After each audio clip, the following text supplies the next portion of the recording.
안녕하세요. 김세입니다. 오늘 우파의 아이콘, 태극기 영웅, 대한민국의 희망, 김진태 의원님 모셨습니다. 김태 의원님 안녕하세요. 반갑습니다. 네, 저 시청자 여러분들께 인사 한번 간단히 부탁드리겠습니다. 네, 우리 가로세로 여기 온 지 참 몇 달 만에 이렇게 왔는데요. 그동안 우리 김세희 씨도 고생 많았고 여러 가지로 강 소장님도 아직도 지금 이런 불편한 상태에 있고 여러분들도 힘내시기 바랍니다. 저도 지금 뭐 전당대회 해가지고 열심히 뛰고 있습니다. 많은 응원 부탁드리겠습니다. 네, 그럼 저희 첫 질문부터 시작하겠습니다. 이제 거의 모든 언론에서 이제 김진태 의원님을 제외하고 빅3다, 뭐 3강 구도다, 뭐 이런 얼토당토하는 식으로 보도를 하고 있는데 도대체 대한민국의 언론들이 무슨 문제가 있길래 이런 식으로 김진태 의원님을 소외시키는 거라고 보십니까? 근데 정말 그동안 선거 몇 번 나와봤지만 이번에 좀 유별나게 이러는 것 같아요. 전에는 이런 경우가 없었는데 이게 지금 후보들이 여러 명 나왔는데 뭐 이렇게 불공평하게 특정 몇몇만 아무런 무슨 그런 근거도 없이 이렇게 하는 것은 정말 참 좀 답답한 일입니다. 예, 그래서 제 지지자들이 정말 뭐 항의도 많이 하고 뭐 방송국에 전화하시는 분들도 많고 그래요.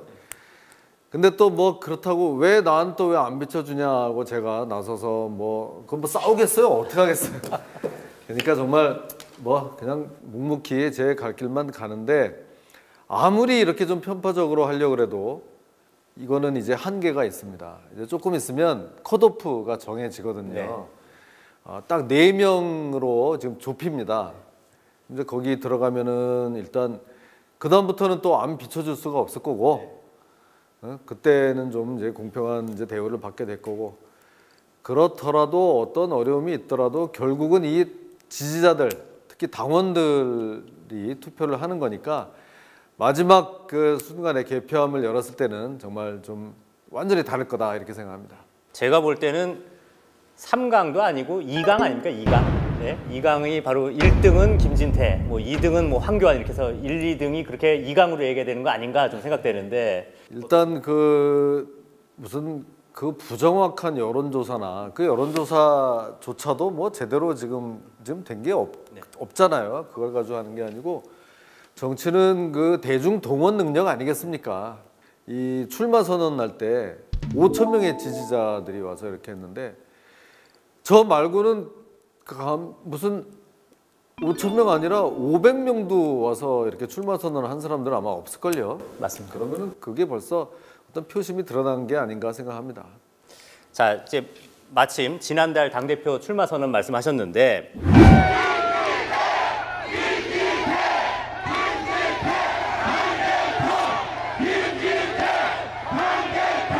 그때 정말 많은 지지자들이 모였습니다. 저도 사실 가보고 깜짝 놀랐는데 이제 가장 눈에 띄었던 것이 바로 책임당원 3만 명의 입당 원서를 이렇게 받으시는 모습이었습니다. 이게 정말 어마어마한 일 아닙니까? 왜냐하면 이게 결국은 당대표 선거지 않습니까? 그러니까 책임당원이라는 게 굉장히 중요한 건데 그거 좀 말씀해 주시죠. 맞습니다. 그날 출마 선언할 때 국회에 5천 명이 모인 것만 해도 저로서 정말 고마운 일이고요. 처음에는 한 1,000명 그 국회 앞 계단에 이렇게 얼키설키 서면 1,000명까지 서실 수가 있다 그래서 그 정도 생각을 했는데 정말 5천 명이 오셔서 그 계단에 반도 채 못 서시고 빽빽하게 서셨는데도 그런 정말 고마운 일이 있었습니다. 그런데 거기에 만족하지 않고 이분들이 또 3만 그 책임당원 지지자들의 명단을 이렇게 저한테 주셨죠. 그 제가 일일이 세보지는 않았지만 우리 직원들 말에 의하면 아무리 안 돼도 한 2만 9천 명은 될 거다. 3만이 좀 안 되더라도 이렇게 정말 우리끼리 얘기를 하고 그랬는데 이거 정말 대단한 겁니다. 어떻게 보면 요새 어디 가서 우리 한국당의 당원으로 그것도 돈까지 내면서 들어와 달라 그러면요 아무리 능력 있는 분이라도 100장을 그 입당원서를 받아오기가 힘든 겁니다. 그런데 그거를 10,000장, 20,000장, 정말 30,000장 가까이 이렇게 했다는 거는 정말 저를 지지해 주시는 분들의 눈물겨운 이건 노력의 결과다 이렇게 보고요. 이분들은 다 그 투표권이 있는 겁니다. 그렇죠. 이제 책임당원이라 그래서 투표권이 있습니다. 아, 3만 명이 이제 다 와주시면 좋은데 정말 그렇게 되지 않는다 하더라도 2만 명만 와서 투표를 해주신다 하더라도 지금 예상되는 우리 당 이 책임당원 투표하는 분의 약 30%가 됩니다. 저는 정말 이거를 얘기하고 싶고요. 그냥 이렇게 말뿐으로 허공에서 추상적으로 하는 게 아니라 저는 확실한 데이터나 실탄을 가지고 전투에 임하기 때문에 더더욱이나 2월 이제 그 전당대회일 한번 기대해 보시기 바랍니다. 지금 말씀하신 대로 이제 3만 명의 입당 원서가 얼마나 의미가 있는가를 말씀하셨는데 이제 자유한국당의 책임 당원이 뭐 한 32만 명 정도 얘기된다고 하는데 그렇다면 뭐 32만 명 기준으로 뭐 3만 명 뭐 적어 보일 수도 있는데 실제로 이게 투표 당대표 경선에서는 어느 정도 경쟁력이 있다고 좀 얘기할 수 있을까요? 32만 명이라고 해도 예년에 보면은 그 전당대회 투표율이 20% 초반밖에 안 되는 거거든요. 조금 더 늘어난다고 해도 한 7, 8만 명이 투표를 해서 이제 결정이 되는 겁니다. 그러는 중에 3만 명 중에 한 2만 명이 와서 투표한다 그러면은 대략 30%가 되는 거죠. 지금 특히 컷오프로 4명을 남겨놓고 전에처럼 뭐 이렇게 2명 뭐 이렇게 지금 그 경쟁하는 게 아니고 4강으로까지 좁혀지면은 50%가 나오기 힘들다고 보면 한 40%대에서 1등이 정해질 것 같습니다. 지금부터 열심히 하면 뭐 하여튼 가능하지 않겠나 생각하고 있습니다. 말 그대로 이게 출마 선언을 하셨을 때 3만 명을 확보하신 거기 때문에 지금 이제 더 늘어날 수도 있는 거고요. 네, 충분히 뭐 경쟁력이 충분히 있다고 봅니다. 아무튼 그런데도 언론은 참 뭐 계속 일부러 의도적으로 하는 것 같은데 참 안타깝습니다. 자, 얼마 전에 조원진 대한애국당 대표가 머니투데이와 인터뷰에서 황교안 전 총리가 친박 세력의 지지를 받는다고 알려졌지만 전혀 사실이 아니다라고 말씀했습니다. 그러면서 우파 통합을 위해선 김진태가 낫다 뭐 이렇게 밝혔는데요. 자, 이 부분에 대해서 참 의미가 있는 내용일 것 같은데 좀 어떻게 생각하십니까? 아유, 우리 저 조원진 의원님이 그래도 의리가 있으시네요. 옛날에 같이 고생했던 정으로 또 이렇게 좋게 말씀해 주셔서 고맙게 생각하고요. 저도 지금 뭐 당은 다르지만 그 이후로 한 번도 뭐라고 한 적이 없습니다. 저를 많이 도와주셨고 전 또 이렇게 뭐 지금 당장은 도와드릴 수가 없어서 그런 좀 미안한 마음도 가지고 있습니다. 근데 이제 그 황교안 이제 전 총리에 대해서 친박 뭐 지지가 없다. 뭐 이제 이런 얘기를 하셨다 그러는데 그럼 또 뭐 그게 맞다고 하면은 친박이라는 게 있다는 걸 이제 인정해야 되는데 네, 그렇죠. 우리는 여태까지 친박 뭐 이런 거 없다 뭐 이제 이렇게 얘기를 했거든요. 그래서 사실상 또 없는 게 맞아요. 지금 뭐 서청원, 최경환 이 두 선배님들이 안 계신 마당에 어떤 그 쫙 불러 모아가지고 뭐 밥이라도 한 끼 사줄 수 있는 사람이 사실 없습니다. 네. 그러니까 이렇게 다 흩어져 있는데. 뭐 어쨌든지 간에 그런 이제 다 이제 없어졌지만 그런 이제 구 친박 세력의 지지를 사실상 이렇게 생각보다 받지 않는다 이렇게 지금 얘기를 하신 모양인데 저는 어느 정도는 좀 이게 맞는 것 같아요. 그게 아마 그 황 전 총리님도 제가 이렇게 얘기하면은 오히려 더 좋아할 수도 있습니다. 지금 어느 한쪽 계파만의 거기에 엎혀서 하려고 생각하시지 않을 거예요. 그러니까 뭐 친박이라서 뭐 황교안 전 총리를 뭐 가서 도와줄 거다. 뭐 그런 등식은 전혀 성립하지 않는다고 보는 게 맞고요.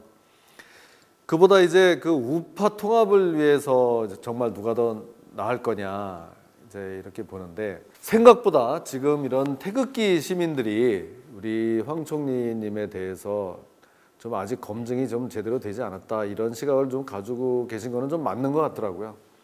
그러니까 생각보다 저하고 그 지지층이 그렇게 많이 겹치지가 않아요. 정말 생각보다.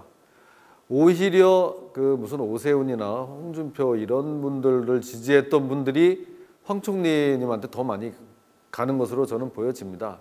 이런 상황에서 이 보수 우파 통합이라고 하면 저는 다른 거 없습니다. 보수 우파 통합은 태극기 애국 세력과 우리 제1야당의 어떤 이런 화학적 결합입니다.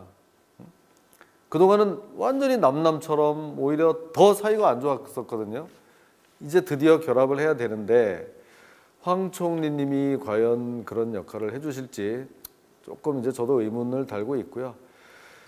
저는 그 점에 대해서는 정말 누구보다도 좀 자신이 있습니다. 지금 이런 애국 시민들만 아스팔트에 나가서 그 고생을 하게 만들고 우리 자유한국당은 국회 그 따뜻한 지금 그 실내에 모여서 지금 그렇게 하고 있지 않습니까? 이제 그렇게 해서는 안 됩니다. 제가 되면 이 의원들 다 데리고 이제 밖으로 나와야 돼요. 그럼으로써 이제 이 아스팔트 우파들하고 이제 결합이 되는 거기 때문에 그 면에서는 제가 뭐 훨씬 더 잘할 수 있다고 생각합니다. 제가 마침 또 말씀하시니까 제가 이 말은 분명히 좀 하고 싶은 부분이 있는데 이게 자꾸 뭐 홍준표 지지자들이나 이런 쪽에서 자꾸 뭐 마치 태극기 집회를 나가고 뭐 탄핵을 반대하면 친박이다 이렇게 프레임을 씌우는데 사실 그 김진태 의원께서는 차라리 사실 친박이 아니라 어떻게 보면 수당파죠, 수당파. 그러니까 탈당 후 복당파가 아니라 당을 지킨 수당파인데 자꾸 친박 프레임을 씌우는데 실제로 박근혜 대통령이 대통령을 하실 때 그렇게 뭐 친박으로서 뭐 더 혜택을 입고 이런 적도 없으셨잖아요. 이제 친박 얘기가 나오면 제 스타일은 나 친박 아니다 이 소리를 못 해요. 그럼 뭐 친박 불러줘라. 뭐 어떡하냐 이러면서 여태까지 살아왔습니다. 근데 아주 집요하게 이 친박이라는 말을 쓰는 사람들은 딱 두 가지 부류더라고요. 김무성, 김성태, 뭐 홍준표 같은 분들 그런 프레임을 씌워서 자기들이 어떤 정치적인 득을 보려고 하는 사람들 또 그 말을 좋다고 받아 적는 이런 민노총 언론들 그렇죠. 얼마나 좋습니까? 뭔 얘기만 하면 친박이에요. 동네 북이에요. 그래서 그전엔 뭐 불을 태우면 불러라 이랬는데 그런 프레임 자체를 저는 거부합니다. 이 마당에 와서 무슨 뭐 친박이고 뭐고 이런 게 어딨냐 거부하고 저는 또 따지고 들어가도 이 탄핵 사건이 생긴 뒤에부터 친박으로 그때부터 불렸던 사람이에요. 그렇죠. 그전에는 정말 제대로 된 이 친박에서 저를 끼워주지도 않았어요. 뭐 밥 먹고 술 먹을 때 불러주지도 않았어요. 그러다가 나중에 우리 이 박근혜 대통령 탄핵 이거는 정말 부당하다 하고 외치다 보니까 그렇게 외친 사람이 저밖에 없는 거예요. 그러니까 그 다음부터 또 저보고 이제 친박이라고 하더라고요. 뭐 다 좋은데 뭐 그 정도에 제가 뭐 기죽거나 할 사람도 아닙니다. 다 좋은데 이번 전당대회 끝나면 정말 이제는 그 뭐 친박 비박 이 소리 이제 다 이제 없애자 이렇게 생각합니다. 자 이제 잠깐 주제를 바꿔서 이제 김진태 의원님 공군 대위 제대를 하셨는데 제가 잠깐 궁금한 게 오세훈 전 시장은 이제 육군 중위인데 같은 법무관인데 이제 오세훈 전 시장은 중위 그리고 김진태 의원님은 대위 이렇게 뭐 이렇게 차이가 있는 이유가 좀 있나요? 그 법무관을 이제 그 분하고 같은 부대에 같은 사무실에서 2년을 같이 근무를 했습니다. 아 그래요? 또 그런 인연이 있으세요? 그러니까 그 연수원 기수로는 오세훈 시장이 한 기수 선배입니다. 그래서 와서 1년 근무한 다음에 제가 가서 2년을 같이 근무를 이제 하게 된 거죠. 만 3년을 근무했는데 그래서 뭐 그 시절에 이런저런 정도 많이 들고 지금은 이제 뭐 좀 정치적으로 이제 입장을 달리하니까 뭐 공격도 하고 그러는데 사실은 좀 그러면 안 되는 건데 이 정치라는 게 참 이런 점에서 참 힘들어요. 그분은 육군으로 갔고 저는 공군으로 가서 똑같이 중위로 임관을 했는데 공군이 훨씬 좋아요. 중위로 임관해서 2년을 근무하면 대위 진급을 시켜줍니다. 육군은 계속 중위로 시작해서 중위로 끝나고요. 그러니까 진급한 상태로 제대를 시켜주는 거군요. 그렇죠. 그래서 대위로 1년 그 월급 차이도 꽤 되고요. 그래서 중위들하고 놀면 안 되는 겁니다. 중위는 그 왜 단기 장교라고 해서 ROTC나 뭐 학사 장교 한 사람들은 소위로 임관해서 중위로 제대를 하거든요. 거기까지가 단기고 대위가 돼야 이제 진정한 장교라고 할까요? 본래 잘 놀면 같이 놀면 안 되는데 제가 좀 놀아줬죠. 대위 부심이 또 있으시네요. 대위 부심. 그 월급 차이도 꽤 커가지고 대위라고 제가 또 술도 많이 좀 사고. 저는 공군 병사 출신인데 또 같이 공군이군요. 그래서 같이 공군이라 그러니까 괜히 반갑네요, 제가. 공군 아무나 가는 게 아닌데. 그러니까요. 자, 이제 이야기를 좀 할 수 있는데 약간 기분 나쁘실 수도 있는데 어떻게 보면 김진태 의원님은 아드님도 군 복무 다 아무 문제 없이 다 했고요. 네. 본인도 군 복무를 하시고 그래서 거의 약점이 없다. 뭐 이런 말이 있는데 사실 소문이란 게 그렇습니다. 뭐 있지도 않은 소문도 있을 수도 있고요. 그래서 하는데 하도 뭐 약점이 없다 보니까 이런 이야기까지 있나 해서 혹시나 해서 제가 오늘 좀 여쭤보겠습니다. 뭔데요? 또 긴장됩니다. 김진태 의원님이 군 복무 시절에 네. 그 뭐 속된 말로 뭐 다방 레지랑 사귀었다, 뭐 유흥업소의 여성과 사귀었다, 뭐 이래서 결국 그게 김진태 의원의 약점이다. 아이고. 뭐 이런 말이 있는데 좀 뭐 불편하시 죄송합니다만 좀 말씀해 주시죠. 아니에요. 네. 무슨 제가 이제 그 근무했던 부대가 광화문 저기 삼청동에 있거든요. 아 어디 있는 삼청동 어디 기무사. 그때는 이제 보안사였는데. 아 그럼 오세훈 시장이랑 네, 네. 같이 기무사에 계셨던 네, 거구나. 같이 거기 있었습니다. 네. 청와대에서 몇백 미터 떨어진 그 삼청동에 있었는데 다방 레이지하고 사귀었다. 그러면 거기는 어디 삼청다방. 왜 또 그 다방 마담은 아니고 레이지일까요? 참 정말 뭐 웃는 이렇게 웃는 거죠. 뭐. 저는 저기 또 강원도시니까 저는 어디 강원도 산골에 있는 군부대에서 그러니까 누가 또 그렇게 생각을 하고 말을 또 지어낸 모양입니다. 아, 참 재밌네요. 뭐 선거가 이렇게 다가오니까. 네, 그러니까 정말 아님 말고식으로 하는 소문이니까 어떻게 보면 이번 기회에 또 죄송합니다만 아무튼 이런 질문을 좀 네, 해드렸는데 아니에요. 뭐 이번 기회에 한번 네, 네. 해소가 좀 되신 기회가 됐으면 좋겠습니다. 자 이제 좀 다음 질문 넘어가서 자 자유한국당 당대표가 누가 되느냐는 어떻게 보면 이게 단순한 하나의 정당의 문제가 아니라 결국 이제 대한민국 운명하고도 사실 연관이 되는 굉장히 중요한 선거거든요. 맞습니다. 그래서 만약에 김진태 의원과 황교안 전 총리가 너무 이제 2강으로 치열하게 경쟁하다가 행여 어부지리로 다른 탄핵 동조 세력이 당권을 잡게 되는 거 아니냐 뭐 이런 걱정도 있어요. 사실 우리 좀 애국하시는 분들 입장에서는. 그래서 만약에 이런 상황이 계속 이어진다면 혹시 김진태 의원님과 황교안 전 총리가 정말 나라를 위해서 그럴 경우에는 뭐 단일화 논의할 수도 있는 것 아니냐 뭐 이런 이야기도 있는데 어떠십니까? 그럴 일이 없을 겁니다. 없을 거예요. 이 단일화라는 거는 저 좌파들이 좋아하는 겁니다. 정치공학적으로, 기교적으로, 인위적으로 해서 막 이렇게 어떻게 2등, 3등이 힘을 합쳐서 1등을 한번 이겨보자. 그 좀 이 민심에 좀 반하는 거잖아요. 인위적으로 그렇게 하니까 그런 짓들을 저 좌파에서 많이 하는데 이 당원들, 우리 일반 시민들이 더 현명합니다. 예? 제가 정말 다니면서 우리 의원들한테도 이 소리 많이 하는데 단일화 얘기하는 거 꼭 그런 거 좋아하는 의원들 뭐 이런 정치꾼들이나 그런 얘기하지 일반인들 별로 그런 건 관심 없어요. 더 현명합니다. 자연스럽게 1등 하는 사람 나올 거고 또 굳이 정말 그 걱정을 한다 그래도 아마 이런 무슨 저 탈당했던 뭐 오세훈 시장이나 뭐 우리 박근혜 대통령님 뭐 출당까지 시켰던 정말 양치기 소년 저 홍준표 전 대표나 이런 분들도 다 나와서 이렇게 하기 때문에 이렇게 당을 지켰던 사람들 너무 걱정할 필요도 없고 그냥 소신껏 가서 마지막 성적표를 받아봐야 될 겁니다. 그러니까 괜히 또 김진태 의원을 지지하시던 분들이 이거 또 이러다가 탄핵 동조 세력이 되는 거 아니야라는 우려 때문에 좀 차선책을 선택하는 그런 일을 하지 말아야 된다 뭐 이런 말씀이신 거죠? 너무 복잡하게 생각 안 하셔도 돼요. 각자 지지하는 사람을 이렇게 선택을 하면 자연스럽게 순리대로 그 결정이 날 겁니다. 네, 알겠습니다.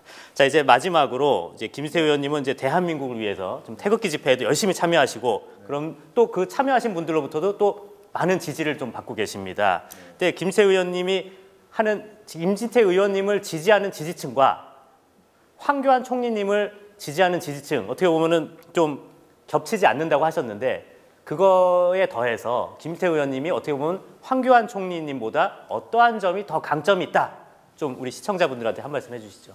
또 이 제 보좌진들은 절대 그 저 황 총리님에 대해서 뭐 디스하지 말라 이런 얘기를 많이 하는데 또 하필이면 또 이제 그런 얘기를 하는데 디스는 아니고요. 어떤 또 그 유튜브 방송 보니까 이렇게 말씀하시는 분들 계시더라고요. 김진태 의원 하는 거 뭐 좋고 폐기도 다 좋은데 아직 좀 너무 젊은 거 아닌가요? 이번에는 황 총리님이 하시고 뭐 나중에 뭐 혹시 기회 되면 근데 그거는 좀 억울한 것 같아요. 제가 벌써 50대 중반이거든요. 그럼 뭐 나중에라고 뭐 이렇게 하면 뭐 다 손주 보고만 뭐 이런 거 할 수 있는 건 아니잖아요. 요새 이런 전 세계 유력한 지도자들이 막 다 40대, 뭐 30대에서까지 나오는 마당에 50대 중반도 너무 젊다 정말 이런 건 아닌 것 같아서 오히려 그게 더 좀 강점이 아닌가. 우리 황 총리님 정말 신중하시고 서려 깊으시고 또 그분도 제가 또 잘 압니다. 네. 옛날에 그 이전 직장에 있을 때 같이 또 이렇게 근무를 했기 때문에 잘 알고 서려 깊으시고 그런데 어떤 좀 이런 젊은 패기 이런 거는 또 제가 더 좀 이렇게 할 수 있고 무엇보다 저는 이렇게 머리로만 하는 게 아닙니다. 처음 이걸 시작해서 오늘 이 순간까지 계속해서 행동으로 보여온 사람입니다. 당장 오늘만 해도 지금 우리가 이 전당대회에 전부들 정신 팔려가지고 뭐 저 경쟁 후보를 어떻게 이기나 뭐 다들 정말 이러고 있는 거 아닙니까 지금. 그러다 보니까 지금 전당대회만 신경 쓸 때가 아니거든요. 그래서 제가 좀 또 연구를 해가지고 대선 무효 투쟁에 나서자. 우리의 적은 지금 저의 적은 황교안 총리나 무슨 홍준표, 오세훈 이런 분들이 아니잖아요. 네? 싸워야 될 대상 주사파 정권 아닙니까? 그래서 나와서 또 지금 대선 뭐 무효 투쟁하자 지금 뭐 이러고 있습니다. 네? 그러니까 이 전당대회 이 와중에도 제 밥값은 제가 하는 겁니다. 계속해서 지금 싸워 나가는 거죠. 저는 이렇게 행동으로 보여준다. 이게 저의 강점이라고 생각합니다. 자, 시청자 여러분, 오늘 김지태 의원님 이 패기 넘치는 말씀 잘 들으셨죠? 앞으로도 김지태 의원님 많이 힘낼 수 있게. 참 언론에서는 말도 안 되게 빅3 얘기하면서 김지태 의원님 자꾸 배제하는데 당원 투표는 전혀 그렇지 않으리라고 저는 생각됩니다. 자, 오늘 방송은 여기까지 하고요. 또 다음 편에서는 또 김지태 의원님의 만약에 당대표가 되면 어떻게 할 것인가에 대해서 이야기를 좀 더 나눠보도록 하겠습니다. 시청자 여러분, 감사합니다. 고맙습니다.